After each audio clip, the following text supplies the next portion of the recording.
So in this video, what we are going to talk to you would be on 5 things that we learned in retirement.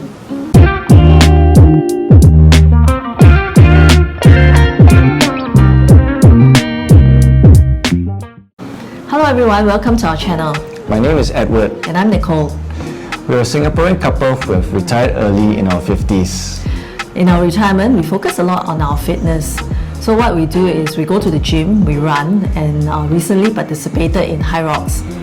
Besides keeping fit, we also like to travel, and we cover this pretty extensively in this YouTube channel, where we cover where we go and of course what we eat and see. The other topic that we have in this channel would be retirement topics, and this will be one of them. If you like such videos, do consider subscribing to our channel. The first topic is healthcare, which is, I guess, important for everyone that's aging. And during your working life, you're covered by your company's or your corporation's health plan or insurance or benefits program, whatever you want to call it. And after you retire, of course, the cost of this will be borne by yourselves. If cost is a concern for you, you really have to look for, I guess, alternatives if you want to reduce your healthcare costs. In Singapore, the cost of private GP is pretty expensive.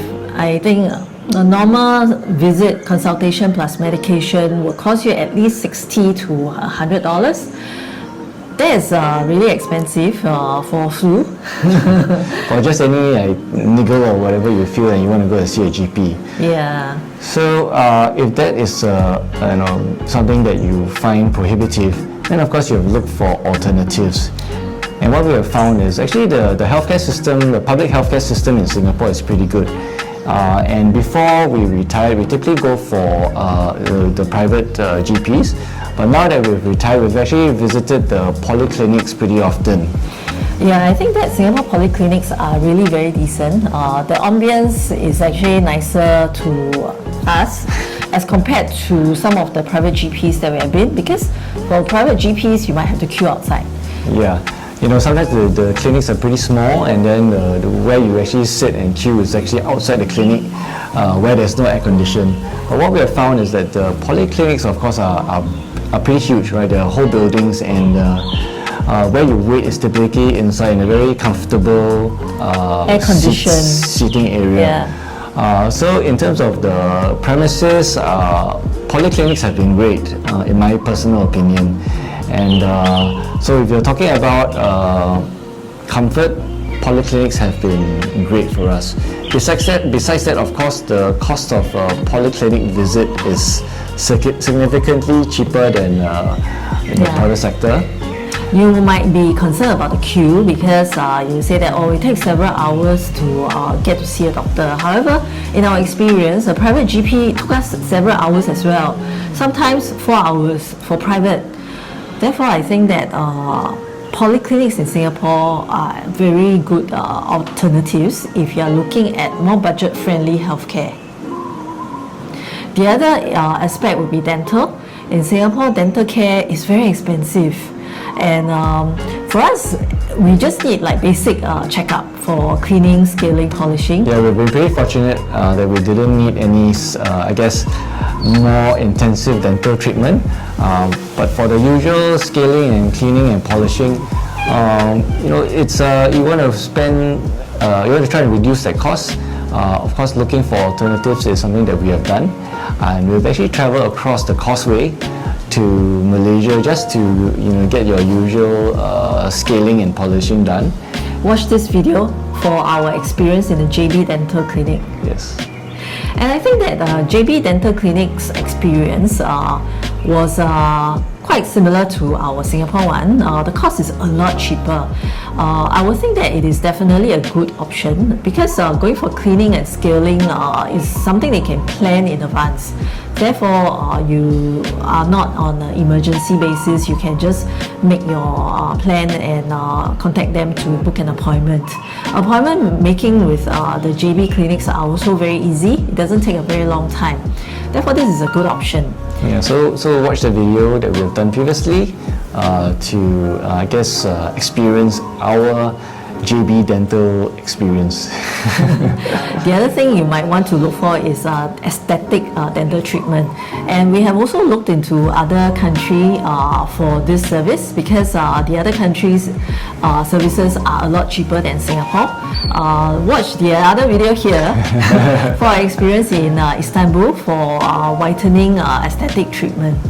Yeah, I think the experience was pretty interesting. There are a lot of I guess hubs for aesthetic treatments around the region. Yeah, the nearer one would be Bangkok. Yes. Yeah. So these could be viable alternatives from Singapore in terms of medical aesthetics. Yeah, of course you're not just going there to do the aesthetic treatment. You're going there as part of a holiday, then it does make sense to do it.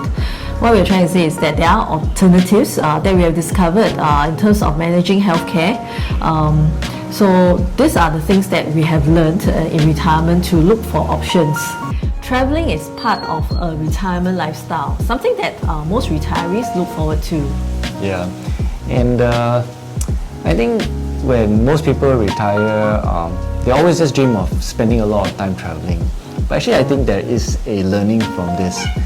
Because not all traveling is the same. Yeah. There are the, I guess, very active traveling where you might need a certain level of fitness in order to enjoy yourselves. I've heard people talking about their experience when they are older, where they are not able to really even go to certain sites where a little fitness is required. You need to front load your adventurous holiday.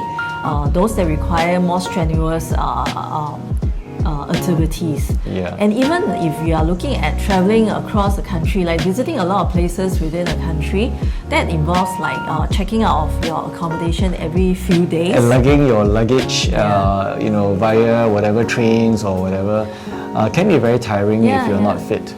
Therefore, you need to ensure that such holidays are planned in the earlier part of your travel, not when you are much older, because it's going to be very difficult for you. Yeah, one of the things that we enjoy is skiing.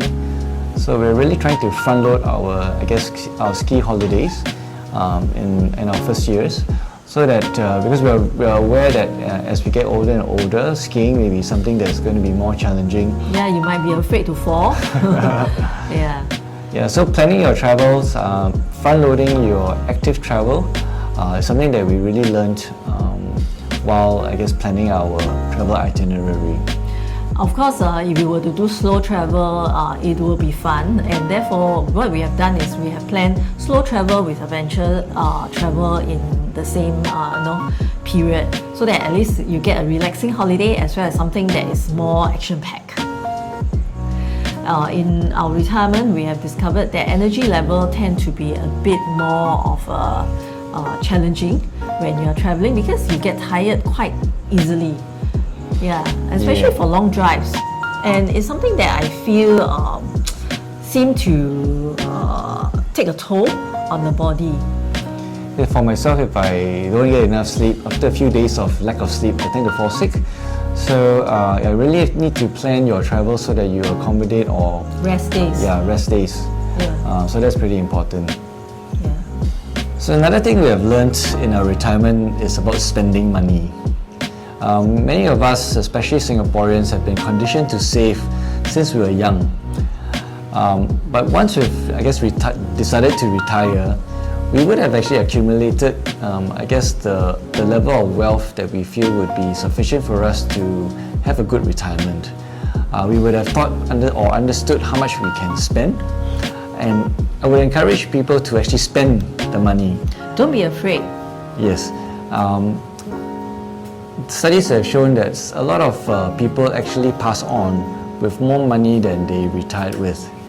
And that's not what we want for ourselves. We want to build experiences when we are in good health and eat the food that we want to eat when our bodies are able to do that, because when you are a bit older, you might not be able to eat the steak or certain food because of health reasons.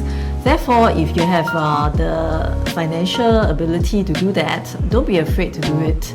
Yeah, eat at the restaurant that you've been always wanting to eat at. buy that little thing that you've always wanted to buy, if it's within your budget, right? Yeah, build the experiences, because it is very important to do it when you are in good health and you want to build the memories.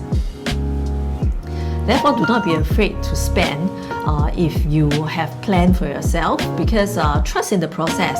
You will be able to get by pretty well as long as you have made the correct plans.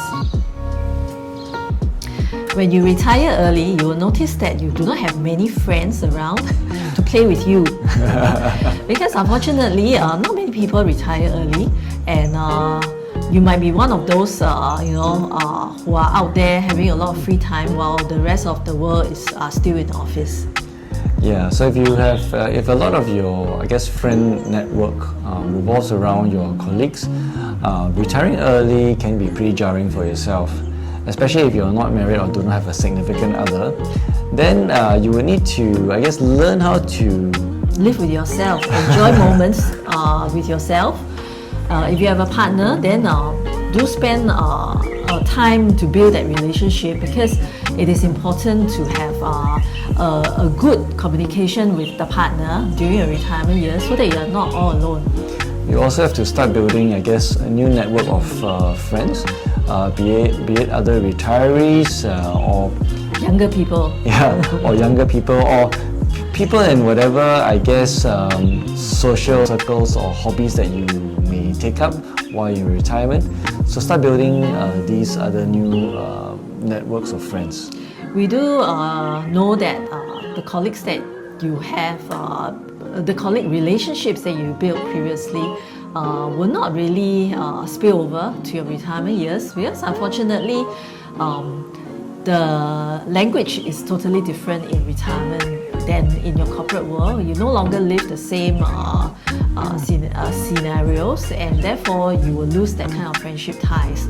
Therefore, everything is all about restarting early, restarting all over again, building your own social network. You have a lot of time in retirement, and you might think that every day is just another day, another Saturday. You wake up late, and then you watch TV or watch Netflix, and then time goes by very fast. I think some of you may think that is fantastic. It is not. That when you retire, you just want to watch TV and sleep and rest. But I guess that becomes tiring pretty quickly. Yeah. What we have learned is that you really need to have passion projects that you can pursue in your retirement, or especially if you are retired early. So for us, we have of course a few passion projects. We have mentioned fitness before, and we have set fitness goals to try to achieve, and one of which of course was High Rocks, and that's been in the past year. That's been something that we have been pursuing pretty actively, and even traveling for High Rocks, which has been pretty interesting. Yeah, our other pursuits will include skiing, because that's something that we really enjoy. It's a passion project for us. We would want to ensure that we get better at it as well. And of course, the last thing is this YouTube channel. Something that we spend most of our time doing, and that is something that has given us a bit of a routine. How we spend quite a bit of our time to plan and edit videos and all that. So all these kind of passion projects keep, our mind active. Gives us a bit of stress, and I feel personally that a bit of stress is beneficial. So when you don't have to stress, or you have finished that project, it sort of feels better, right? It feels like a holiday after you finish a project, a video project. The YouTube channel is also a way for us to document our time, so that when we grow older, we will be able to review and watch ourselves. Look back and reminisce. Yeah. So so I think passion projects is something that you will need to come up with. I think it's ideal to have come up with passion projects even pre-retirement, so you know exactly what you will be focusing your time on once you retire. If you do not have passion projects and you do not know how to spend your time, then retirement can be a bit boring, right? Yes. So I think this is an important aspect of retirement. The other way that we are spending our retirement years is to volunteer our time. As you know, health and fitness is something that we are focusing on in our retirement, and we have actually taken the step to be certified as personal trainers and sports nutritionists. Yeah, so via Skills Future, we have taken the necessary courses and are now certified in these two areas. And there are organizations that I guess link personal trainers to people that need personal training, such as the physically and intellectually disabled. So that's something that we're doing, and that's how we are, I guess, volunteering our time. It gives us a way to give back to society, given that we are, I guess I would consider ourselves pretty privileged to be healthy and to be able to do this. So that's something that you should consider as well in your You can consider retirement. as an option to do voluntary work if you have the time, because if you are able to give back to society. I think that is also considered a good passion project. Thank you for watching this video. If you enjoyed it, don't forget to like, share and subscribe. Ring the notification bell below so that you will be notified of our new videos and watch our other video here. See you in the next video.